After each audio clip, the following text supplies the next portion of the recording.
নির্যাতনের বিরুদ্ধে ডিএফ আন্দোলন চলছে, দুর্নীতির বিরুদ্ধে ডিএফ আন্দোলন চলছে, পঞ্চায়েত থেকে মহানগর পর্যন্ত দুর্নীতির বিরুদ্ধে ডিএফ আন্দোলন চলছে।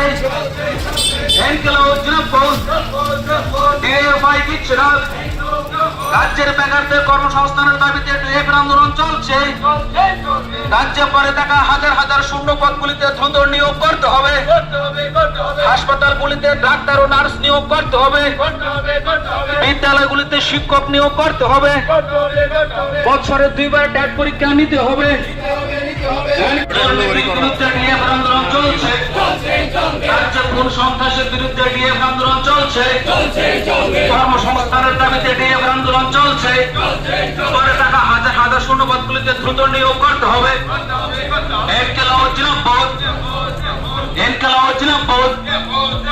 হাসপাতালগুলিতে নার্স নিয়োগ করতে হবে। হাসপাতালগুলিতে ডাক্তার নিয়োগ করতে হবে। স্কুল কলেজগুলিতে শিক্ষক নিয়োগ করতে হবে। রাজ্যের বিভিন্ন স্কুলগুলিতে শিক্ষক নিয়োগ করতে হবে।